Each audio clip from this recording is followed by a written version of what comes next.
সকলকে জয় যিশু। সকলকে স্বাগত এবং ধন্যবাদ জানিয়ে প্রভুর বাক্য নিয়ে চলে আসলাম আরও একটা সুন্দর দিনে। প্রত্যেকটা দিনের মতন আজকের আরও একটা সময় আমরা পেয়েছি, সেই জন্য ঈশ্বরকে ধন্যবাদ দিই। তো বন্ধুরা, চলো আজকে ভিডিও শুরু করি। আজকের যে বিষয় নিয়ে আলোচনা করব তা তোমরা দেখেই নিয়েছো অলরেডি। তো আজকের আমার বিষয় হলো ঈশ্বর তিনি কেন মানুষ হয়ে এই পৃথিবীতে আসলেন। তো প্রথমত বলে রাখি, আমরা জানি যে প্রভু যিশু তিনি ঈশ্বর, এ কথা সত্য, আর বাইবেল আমাদেরকে তার প্রমাণ দেয়। তো সেই তিনি কেন মানুষ হয়ে পৃথিবীতে আসলেন। তো দেখো, এই বিষয় নিয়ে অনেক পয়েন্ট আছে, অনেক কথা আছে। যেহেতু সময় অনেক কম, তাই এই কম সময়ের মধ্যে আমি চেষ্টা করব বলার। তো তোমরা প্রত্যেকে মন দিয়ে শুনো। তো যেটা প্রথমে বলতে চাই, প্রভু যিশু তিনি ঈশ্বর, তিনি ঈশ্বর থেকেই প্রেরিত, তিনি নিজেই ঈশ্বর, তিনি আমাদের পৃথিবীতে এসেছেন, আমরা তাকে জানি। তো এই জায়গায় অনেক মানুষের কনফিউজ হয় যে যদি তিনি নিজেই ঈশ্বর হন, তাহলে ঈশ্বর থেকে কি করে প্রেরিত হলেন, ঈশ্বর তাকে কি করে প্রেরণ করলেন, তো তাহলে তিনি ঈশ্বরের পুত্র, তিনি ঈশ্বর নন। তো এই সমস্ত বিষয় নিয়ে মানুষ অনেক কিছুই বলে, অনেক অনেক জল্পনা কল্পনা আছে, কিন্তু আমি সেগুলোর দিকে আজকের যাচ্ছি না। তিনি কেন মানুষ হয়ে এই পৃথিবীতে আসলেন, আমি সেই বিষয়ে আজকের বলবো। অনেক অনেক বিষয় রয়েছে, অনেক কারণ আছে, কিন্তু যেগুলো আমি বলার চেষ্টা করছি আশা করি তোমরা বুঝতে পারবে, এবং এই কটা বিষয় আমাদের জানা খুবই দরকার। তো সর্বপ্রথম বলি, প্রভু যিশু তাকে আমরা মানুষ রূপে দেখলাম, তিনি মানুষ রূপে এই পৃথিবীতে এসেছেন। আমরা জানি সেটা যখন আমরা যোহন লিখিত সুসমাচার তার 1 অধ্যায় 14 পদ পড়ি, সেখানেই আছে, বাক্য মানুষের রূপ ধারণ করলেন এবং আমাদের মধ্যে বসবাস করতে লাগলেন। তো দেখো, একটু যদি চিন্তা করে ভাবি, তাহলে এই যে প্রভু যিশু তিনি ঈশ্বরের একটি অভিপ্রায়, ঈশ্বরের একটি ইচ্ছা, ঈশ্বরের ইচ্ছা। ঈশ্বর যখন আমাদের জীবনে কাজ করেন, তখন তো তিনি পরিকল্পনা মাফিক কাজ করেন, তিনি তো আর হঠাৎ করে আমাদের জীবনে কাজ করেন না। তার প্রত্যেক কার্যের পিছনে তার পরিকল্পনা রয়েছে। তো এই মানব জাতির জন্য ঈশ্বরের একটি পরিকল্পনা ছিল, আর যা তিনি খ্রিস্টের মধ্য দিয়ে প্রকাশ করলেন।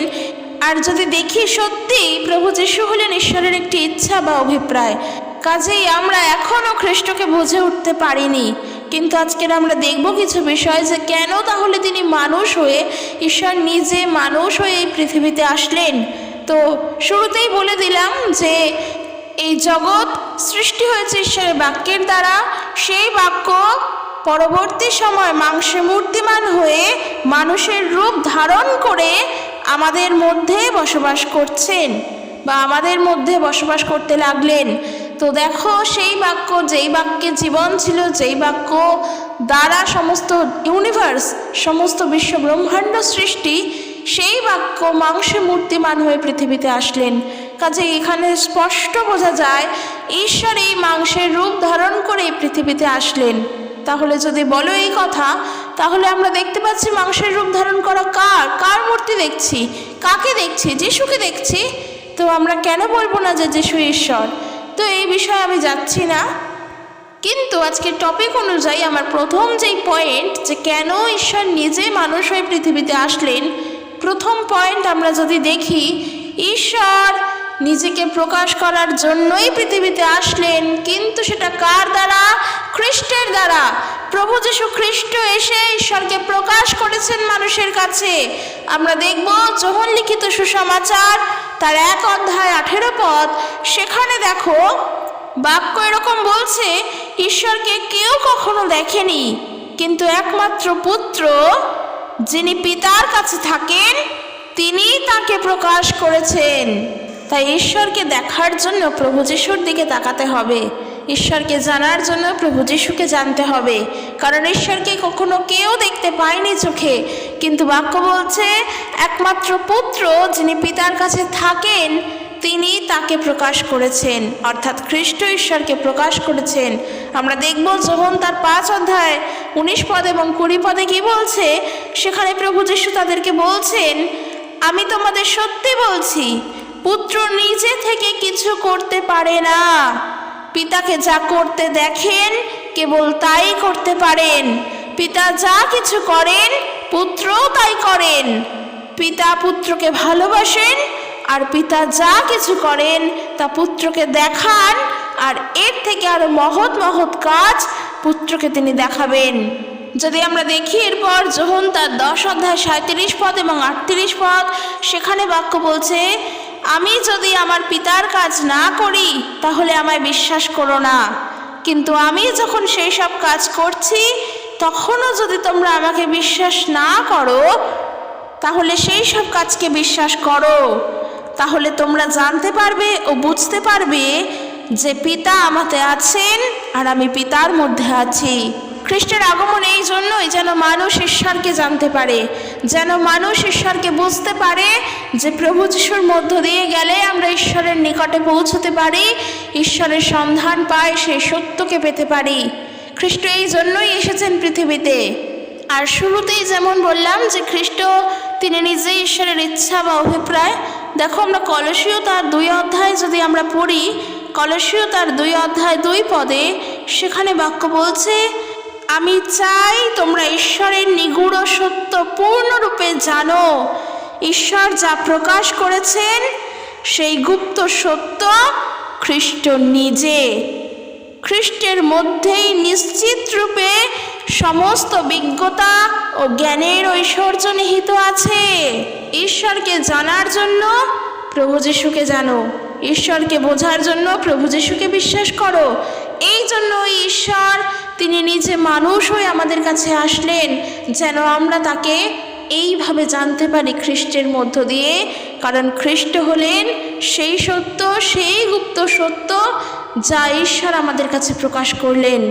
এরপর আমরা 2 নম্বর কারণ দেখব যে কেন তিনি মানুষের কাছে মানুষের মতন হয়ে আসলেন। 2 নম্বর যে পয়েন্ট তা হলো পাপীদের কাছে পৌঁছানোর জন্য প্রভু যিশু মানুষ হয়ে পৃথিবীতে আসলেন। আর এই প্রভু যিশুই হলেন কি? ঈশ্বর। এই কথাটা মাথার থেকে ছেড়ে ফেলো না যে তিনি ঈশ্বর। তিনি নিজেই ঈশ্বর, তিনি নিজেই মাংসে মূর্তিমান হয়ে মাংসের রূপ ধরেই পৃথিবীতে আসলেন। আর তার 2 নম্বর পয়েন্ট হচ্ছে কি? পাপীদের কাছে পৌঁছানোর জন্য খ্রিস্ট এসেছেন। যদি আমরা দেখি 2 করিন্থীয় তার 5 অধ্যায় 19 থেকে 21 পদ, সেখানে বাক্য বলছে, যেমন বলা হয়ে থাকে, ঈশ্বর খ্রিস্টের মাধ্যমে জগৎকে পুনরায় তার নিজের সঙ্গে মিলিত করার কাজ করেছিলেন। ঈশ্বর খ্রিস্টের মাধ্যমে এই জগৎকে পুনরায় তার নিজের সঙ্গে মিলিত করার কাজ করেছিলেন। তিনি খ্রিস্টে মানুষের সকল পাপকে পাপ বলে গণ্য না করে মিলনের বার্তা জানাবার ভার আমাদের দিয়েছেন। আমরা খ্রিস্টের হয়েই কথা বলছি, খ্রিস্টের হয়ে কথা বলতেই আমাদের পাঠানো হয়েছে। এইভাবে আমাদের মাধ্যমে ঈশ্বর লোকেদের ডাকছেন, আমরা খ্রিস্টের হয়ে তোমাদের অনুরোধ করছি, তোমরা ঈশ্বরের সাথে মিলিত হও। খ্রিস্ট কোনো পাপ করেননি, কিন্তু ঈশ্বর খ্রিস্টের ওপর আমাদের পাপের সব দোষ চাপিয়ে দিয়েছেন, যেন খ্রিস্টের মধ্যে ঈশ্বরের সঙ্গে আমাদের সুসম্পর্ক স্থাপিত হয়। এখানে একটু বলি, ঈশ্বর হলেন পবিত্র, আর তার সামনে পৌঁছানোর জন্য আমাদেরকে পবিত্র হয়ে উঠতে হবে।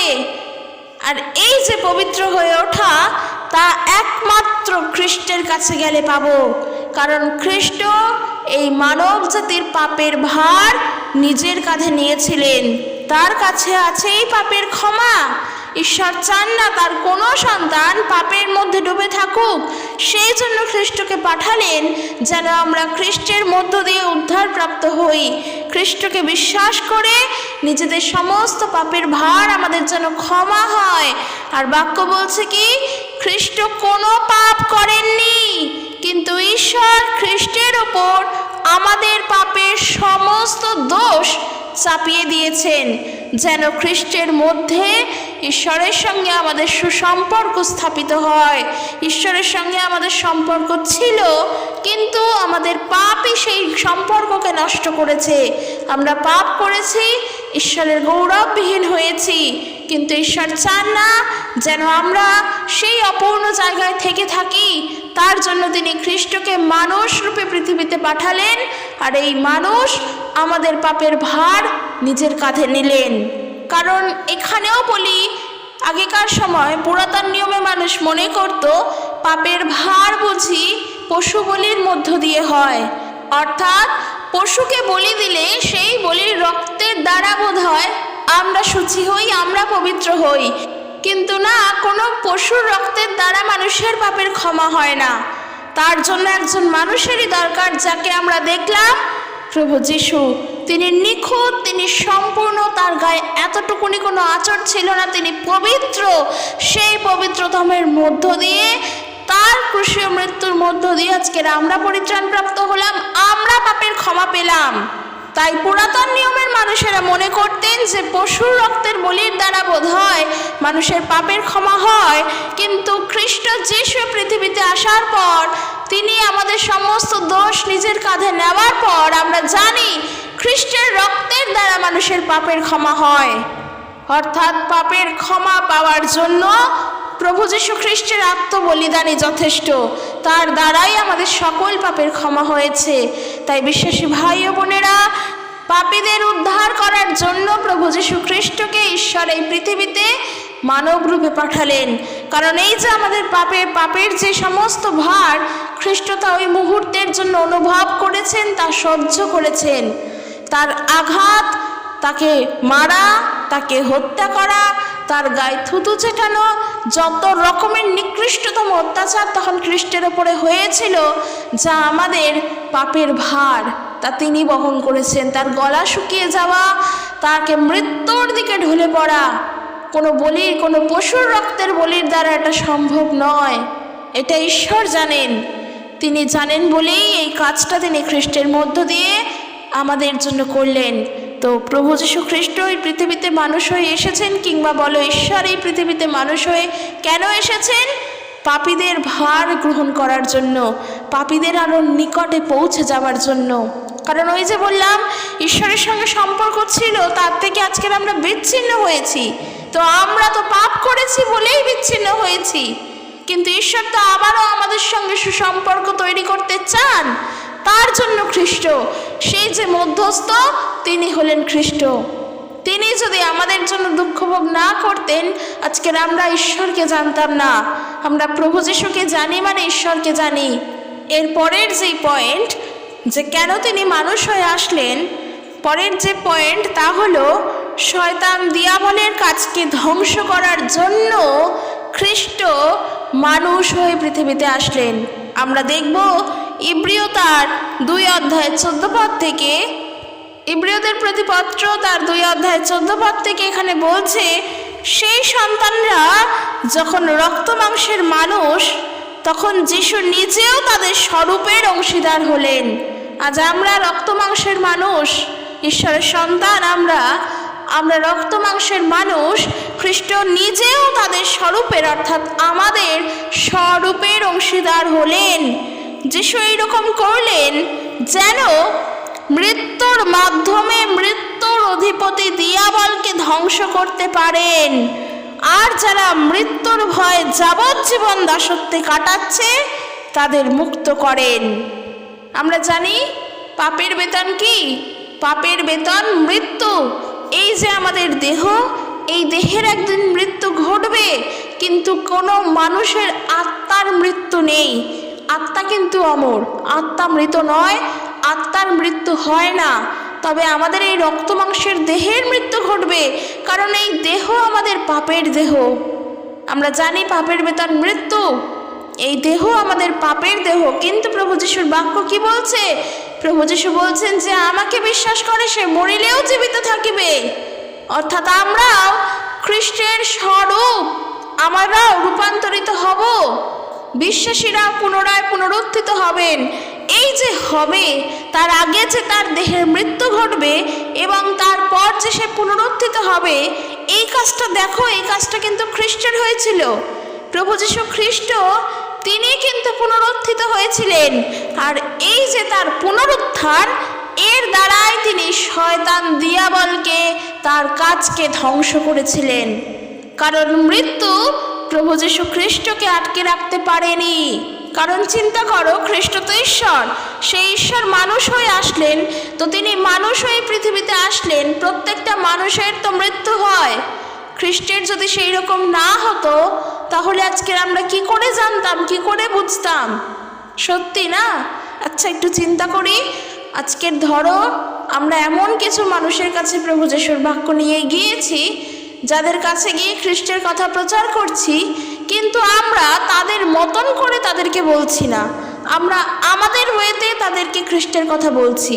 কীরকম? আজকে তুমি ভালো ইংরেজি জানা মানুষ, তুমি একটা ইংলিশ বাইবেল নিয়ে গিয়ে তাদের কাছে প্রচার করছো, তুমি তো তোমার সত্য প্রচার করছো, আর তুমি জানো যা তুমি বলছো তা সত্য, তুমি ভালোভাবেও তাদের কাছে বোঝানোর চেষ্টা করছো, কিন্তু তারা তো ইংরেজি বোঝে না। তাহলে তাদেরকে কি করব? তারা যেটা বোঝে তাদেরকে সেই মতন করে বোঝাবো, তাহলে তারা জানতে পারবে। তো আমি যদি তাদের মতন করে প্রভু যীশুর কথা তাদেরকে বলি, তবেই তো তারা বুঝবে, তারা প্রভুকে বিশ্বাস করবে। ঠিক একই জিনিস, ওই যে শুরুতে বললাম, ঈশ্বর পরিকল্পনাহীনভাবে কাজ করেন না, পরিকল্পনা সহ তিনি কাজ করেন। আমরা যেমন করে তাকে বুঝবো, তিনি তেমনভাবেই আমাদের কাছে এসেছেন। এই পাপের দেহের একদিন মৃত্যু ঘটবে, কিন্তু আমরা খ্রিস্টকে বিশ্বাস করে আবারও জীবিত হব। কারণ আমরা খ্রিস্টকে বিশ্বাস করি, আমরা জানি তিনি আমাদের ঈশ্বর। তো তিনি তাই বলছেন, বাক্য তাই বলছে, যারা মৃত্যুর ভয় যাবজ্জীবন দাসত্বে কাটাচ্ছে তাদের মুক্ত করেন তিনি। এই জন্য মানুষ হয়ে তিনি এসেছেন। এই যে মৃত্যুর ভয় কাটানো, পাপের মধ্যে বন্দী থাকা, এই পাপের দশার থেকে তিনি মুক্ত করার জন্যই মানুষ হয়ে পৃথিবীতে আসলেন। যদি আমরা তাকে এইভাবে না দেখতাম, আমরা বুঝতাম না। আজকের ঈশ্বর তিনি তো নিরাকার, তিনি যদি হঠাৎ করে এসে কিছু করেন, আমরা কি বুঝবো? মধ্যস্থ তো প্রয়োজন। ঈশ্বর জানেন সব কাজের জন্য যে মাধ্যম, সেই মাধ্যমের দরকার, আর ঠিক সেই জন্য তিনি নিজেই মানুষ হয়ে পৃথিবীতে আসলেন। আর আজকের আমরা তাকে বিশ্বাস করে তার অনেক নিকটে চলে গিয়েছি, তাকে বিশ্বাস করে পরিত্রাণ প্রাপ্ত হয়েছি, তাকে বিশ্বাস করে পাপের ক্ষমা পেয়েছি, তাকে বিশ্বাস করে তাকে জানতে পেরেছি। এরপরের যেই পয়েন্ট, কেন তিনি মানুষ হয়ে আসলেন? কারণ এটা বোঝার জন্য যে তিনি হলেন আমাদের মহান মহাযাজক। কারণ পুরাতন সময় তারা মহান মহাযাজক বলে মানুষকে বুঝতো। তাদের মহান যাজক যিনি ছিলেন, তাদের মহান মহাযাজক যিনি ছিলেন, তিনি একজন মানুষ ছিলেন। কিন্তু দেখো, নূতন সময় যখন আমরা পড়ছি ইব্রিয়দের প্রতিপত্র, তার 4 অধ্যায়, তার 9 অধ্যায়, তার 8 অধ্যায়, আমরা সেখানে দেখছি খ্রিস্টই হলেন আমাদের মহাযাজক। অলরেডি আমার এটা নিয়ে 2টো ভিডিও হয়েছে যে প্রভু যীশু তিনি কিন্তু সকলের থেকে মহান, তিনি মসির থেকেও মহান। অর্থাৎ এখানেই চিন্তা করো, মহান মহাযাজক যিনি, তিনি ঈশ্বরের সন্নিকট, তিনি ঈশ্বরের সঙ্গে থাকেন, তিনি হলেন খ্রিস্ট। যদি আমরা ইব্রিয় তার 4 অধ্যায় 14 পদ থেকে পড়ি, 14 পদ থেকে 16 পদ পর্যন্ত বাক্য বলছে, আমাদের এক মহাযাজক আছেন যিনি স্বর্গে ঈশ্বরের সাথে বাস করতে গেছেন, তিনি যিশু, ঈশ্বরের পুত্র। তাই এসো আমরা বিশ্বাসে অবিচল থাকি। আমাদের মহাযাজক যিশু আমাদের দুর্বলতার কথা জানেন। যিশু এই পৃথিবীতে সব রকমভাবে প্রলোভিত হয়েছিলেন। আমরা যেভাবে পরীক্ষিত হই, যিশু সেইভাবেই পরীক্ষিত হয়েছিলেন, কিন্তু তিনি কখনো পাপ করেননি। সেই জন্যে বিশ্বাসে ভর করে করুণার সিংহাসনের সামনে এসো, যাতে আমাদের প্রয়োজনে আমরা দয়া ও অনুগ্রহ পেতে পারি। Praise the Lord. আমরা আরও দেখব, ইব্রিয় তার 8 অধ্যায় বলছে কি, আমাদের এক মহাযাজক আছেন যিনি স্বর্গে ঈশ্বরের সিংহাসনে, মহিমাময় সিংহাসনের ডান পাশে বসে আছেন। তিনি সেই মহাপবিত্র স্থানে সেবা করছেন যা প্রকৃত উপাসনা স্থান, এবং যে উপাসনা স্থল মানুষের হাতে করা নয়, বরং ঈশ্বর তা নির্মাণ করেছেন। কাজেই বিশ্বাসী ভাই ও বোনেরা, প্রভু যিশুই হলেন আমাদের মহান মহাযাজক। আমরা তার উদ্দেশ্যে সব কিছু করছি। আর তিনি ঈশ্বর ছাড়া আর কি হবে, যেন মানুষ এই জিনিসগুলোকে জানতে পারে। কারণ মানুষ, আমরা দেখছি পুরাতন সময় মহান মহাযাজক বলে কোনো এক বিশেষ মানুষকেই প্রাধান্য দিচ্ছে। আমরা দেখতে পাচ্ছি পুরাতন নিয়মে যখন সেই পুরাতন চুক্তি ছিল, আমরা ইব্রিয় তার 9 অধ্যায় যখন পড়ি, আমরা সেখানেই পাই সেই প্রথম চুক্তিতে উপাসনা করার নানা বিধি নিয়ম ছিল। আর মানুষের তৈরি এক উপাসনার স্থানও ছিল। সেই উপাসনার যে স্থান তা তাঁবুর ভিতরে, আর যার প্রথম অংশকে বলা হতো পবিত্র স্থান, আর তার দ্বিতীয় অংশকে বলা হতো মহাপবিত্র স্থান। সেই পবিত্র স্থানের জন্য যাজক ছিলেন, আর মহাপবিত্র স্থানের জন্য মহাযাজক ছিলেন। কিন্তু খ্রিস্ট এই জন্যই পৃথিবীতে আসলেন, মানুষ যেন তার সত্যকে বুঝতে পারে। কারণ ওই যে মানুষ যখন মানুষকে প্রাধান্য দিচ্ছে, তখন সে ঈশ্বরকে সাইডে করে দিচ্ছে। যেটা মহাযাজককে প্রাধান্য দিলে তাই হচ্ছে। তারা মহাযাজকের কাছে যাচ্ছে, তাদের সমস্ত কথা জানাচ্ছে। ইভেন সেই মহাযাজক তাদের পাপ মার্জনা করার জন্য কি করতেন, সেই ছাগলের বলির যে রক্ত তা নিয়ে যেতেন এবং ঈশ্বরের উদ্দেশ্যে নৈবেদ্য হিসেবে উৎসর্গ করতেন। আর তারা বিশ্বাস করতেন তার দ্বারাই হয়তো তারা পরিত্রাণ পাচ্ছে। কিন্তু দেখো, ইব্রিয় তার 9 অধ্যায় 11 পদ বলছে, কিন্তু এখন মহাযাজক রূপে খ্রিস্ট এসেছেন। আমরা এখন যেসব উত্তম বিষয় পেয়েছি, তিনি সেসবের মহাযাজক। পূর্বে যাজকেরা তাঁবুর মতো কোনো স্থানে সেবা করতেন, কিন্তু খ্রিস্ট তেমন করেননি, তিনি তেমন করেনও না। সেই তাঁবু থেকেও এক উত্তম স্থান আছে, যেখানে খ্রিস্ট মহাযাজক রূপে সেবা করছেন। সেই স্থান সিদ্ধ, সেই স্থান মানুষের হাতে গড়া নয়, তা এই জগতের নয়। খ্রিস্ট একবার চিরতরে সেই মহাপবিত্র স্থানে প্রবেশ করেছেন। তিনি মহাপবিত্র স্থানে প্রবেশের জন্য ছাগ বা বাছুরের রক্ত ব্যবহার করেননি, কিন্তু তিনি একবার চিরতরে নিজের রক্ত দিয়ে মহাপবিত্র স্থানে প্রবেশ করেছিলেন। আর খ্রিস্ট সেখানে প্রবেশ করে আমাদের জন্য অনন্ত মুক্তি অর্জন করেছেন। দেখো, আমরা এখানে আরও একটা পয়েন্ট পাই, তিনি আমাদেরকে পবিত্র করার জন্যই তিনি ক্রুশে মৃত্যুবরণ করলেন, তিনি মানুষ হয়ে পৃথিবীতে এসেছেন।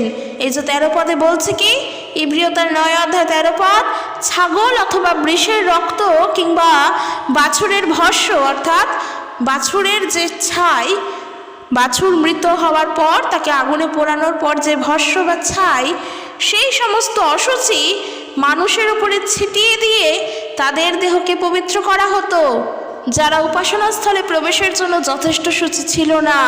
তবে এটা কি ঠিক নয় যে খ্রিস্টের রক্ত আরো কত অধিক কার্যকরী হতে পারে? অনন্তজীবী আত্মার মাধ্যমে খ্রিস্ট ঈশ্বরের উদ্দেশ্যে নিজেকে পরিপূর্ণ উৎসর্গরূপে বলিদান করলেন। তাই খ্রিস্টের রক্ত আমাদের সমস্ত হৃদয়কে পাপ থেকে শুদ্ধ ও পবিত্র করবে, যাতে আমরা জীবন্ত ঈশ্বরের উপাসনা করতে পারি। তাই খ্রিস্ট আমাদের প্রত্যেকের কাছে এক নূতন চুক্তি এনে উপস্থিত করেছেন। ঈশ্বর খ্রিস্টের মধ্য দিয়ে এক নূতন চুক্তি পৃথিবীতে এনেছেন। তার মানুষ হয়ে আসার এই একটা কারণ যে তিনি আমাদের জন্য এক নূতন চুক্তি, নূতন নিয়ম আনলেন। ঈশ্বরের কাজ কখনোই পরিকল্পনাহীনভাবে নয়। আর লাস্ট যেই পয়েন্টটা বলবো তা হলো স্বর্গীয় গন্তব্যের জন্য তিনি আমাদেরকে প্রস্তুত করলেন। আমরা যদি দেখি প্রথম যোহন তার 3 অধ্যায় 2 পদ এবং 3 পদ, সেখানে বাক্য বলছে, প্রিয় বন্ধুরা, এখন তো আমরা ঈশ্বরের সন্তান, আর ভবিষ্যতে আমরা আরও কি হব তা এখনও আমাদের কাছে প্রকাশ করা হয়নি।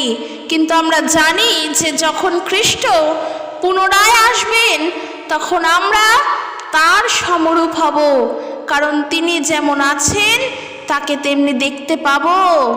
খ্রিস্ট শুদ্ধ, আর তার উপরে যে সমস্ত লোক এই আশা রাখে তারা খ্রিস্টের মতো নিজেদের শুদ্ধ করে। আমরা আরও দেখব ফিলিপিও তার 3 অধ্যায় 21 পদ কি বলছে, তিনি এসে আমাদের এই দীনতার দেহকে বদলে তার নিজের মহিমান্বিত দেহের সমরূপ হবেন। খ্রিস্ট তার নিজ পরাক্রমে কাজ করতে পারেন এবং তার সেই পরাক্রমে খ্রিস্ট সমস্ত বিষয়ের উপরে কর্তৃত্ব করতে সমর্থ। আমাদের যে দেহ তা দীনতার দেহ, দুঃখের দেহ, কষ্টের দেহ।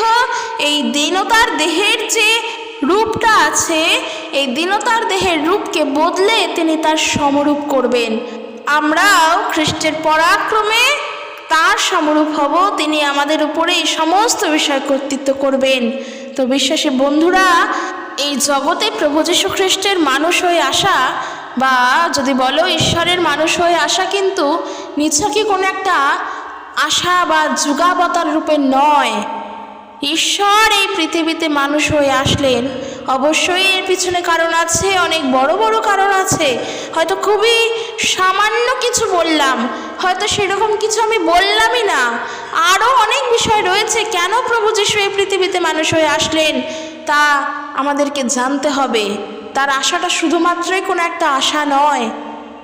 তিনি হলেন ঈশ্বর, তিনি এই পৃথিবীতে আসলেন, আমরা তার মতন হব। এই জিনিসগুলো একজন সাধারণ মানুষকে বলে বোঝানো সম্ভব নয়, কারণ মানুষের সাধারণ চিন্তাধারা বোঝার এগুলো বিষয় নয়।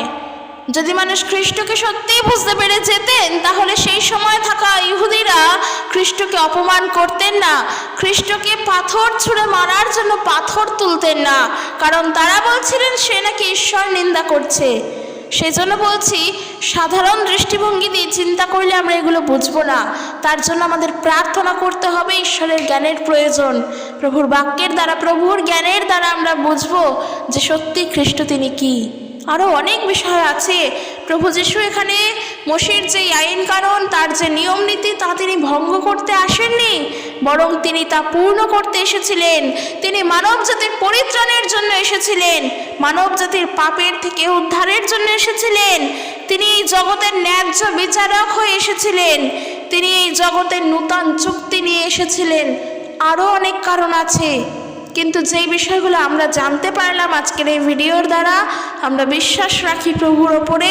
প্রভু আমাদেরকে সেই জীবন তো দিয়েই দিয়েছেন, আর আমাদের কিছুর প্রয়োজন নেই। এই যে অনন্ত জীবন, এই অনন্ত জীবনের জন্য মানুষ ছুটছে কেন? এই যে ফিলিপিও তার 3:21 পদ কি পড়লাম, যে আমাদের এই দীনতার দেহকে বদলে তিনি তার নিজের মহিমা আমাদেরকে দেবেন, তিনি আমাদের তার সমরূপ করবেন। এই দীনতার দেহ বদলে গেলে কিসের দেহ থাকে? আনন্দের, সুখের, যেখানে কোনো দুঃখ নেই, যেখানে কোনো কষ্ট নেই। যদি প্রথম যোহন তার 5:13 পদ থেকে পড়ো, সেখানে বলছে, তোমরা যারা ঈশ্বরের পুত্রের ওপরে বিশ্বাস করেছ, আমি তোমাদের কাছে এই কথা লিখছি যেন তোমরা জানতে পারো যে তোমরা অনন্ত জীবন পেয়েছো। যদি আমরা 18 পদ থেকে দেখি, সেখানে বলছে কি, আমরা জানি ঈশ্বরের সন্তানেরা পাপে জীবনযাপন করে না, ঈশ্বরের পুত্র তাদের রক্ষা করেন এবং পাপাত্মা তাদের কোনোভাবে ক্ষতি করতে পারে না। আমরা জানি যে আমরা ঈশ্বরের লোক, কিন্তু সমস্ত জগৎ পাপাত্মা শক্তির কবলে। আমরা জানি যে ঈশ্বরের পুত্র এসেছেন, আর তিনি আমাদের সেই বোধ বুদ্ধি দিয়েছেন যার দ্বারা আমরা সেই সত্যময় ঈশ্বরকে জানতে পারি। এখানে বলছে বাক্য, যার দ্বারা আমরা সেই সত্যময় ঈশ্বরকে জানতে পারি। এখন আমরা সত্য ঈশ্বরে আছি, কারণ আমরা তার পুত্র যীশু খ্রিস্টতে বিশ্বাস করি, আমরা খ্রিস্টেতে আছি। তিনি সত্য ঈশ্বর ও অনন্ত জীবন। তাই স্নেহের সন্তানেরা, তোমরা মিথ্যা দেবদেবীর থেকে দূরে থাকো। তাই প্রত্যেক বিশ্বাসী ভাই বোনেরা, ঈশ্বর এই পৃথিবীতে এসেছেন মানুষ হয়ে, যেন আমরা ঈশ্বরকে জানতে পারি, পুনরায় তার সঙ্গে সম্পর্ক স্থাপন করতে পারি খ্রিস্টের মধ্য দিয়ে। আর যে খ্রিস্টকে বিশ্বাস করবে সে পরিত্রাণ প্রাপ্ত হবে। যে কেহ খ্রিস্টকে বিশ্বাস করে সে বিনষ্ট না হয়, কিন্তু অনন্ত জীবন পায়। আর এই অনন্ত জীবনের খোঁজ আমরা প্রভু যীশুতে এসে পেয়েছি। তাই প্রত্যেকের উদ্দেশ্যে বলতে চাই, আমরা যেন খ্রিস্ট যীশুকে বিশ্বাস করি। আর ঈশ্বরকে যখন জানতেই চাইছি, তাহলে যীশুকে দেখো।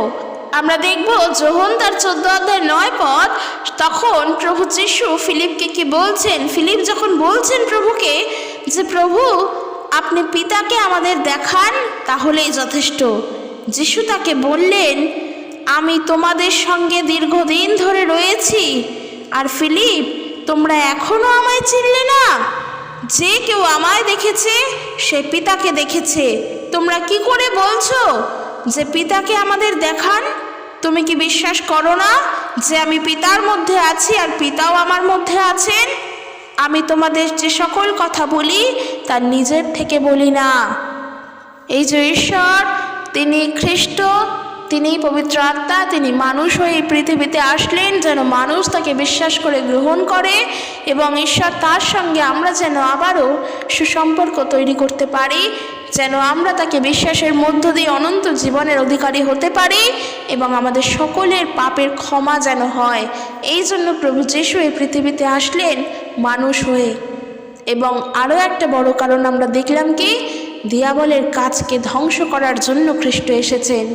এই মৃত্যুর মধ্য দিয়ে আমরা মোটেই আর দিয়াবলের কাছে বন্দী নই। যখন আমরা খ্রিস্টকে বিশ্বাস করেছি, আমরা এই পাপের বন্দী দশার থেকে মুক্ত হয়েছি, দিয়াবলের হাত থেকে রক্ষা পেয়েছি। প্রভু যীশু আমাদেরকে রক্ষা করেছেন। তাই আমরা খ্রিস্টকে বিশ্বাস করছি, কারণ আমরা জানি তিনি আমাদের ঈশ্বর, তিনি আমাদের পরিত্রাতা। তো বন্ধুরা, আজকের ভিডিওটি কেমন লাগলো জানিও। যদি ভালো লাগে তাহলে একটি লাইক করে দিও এবং কমেন্ট করে দিও, আর ভালো লাগলে ভিডিওটি শেয়ার করে দিও। সকলে সুস্থভাবে থাকো। ঈশ্বরের প্রেম, শান্তি, ভালোবাসা প্রত্যেকের প্রতি বর্তুক। জয় যিশু। Praise the Lord.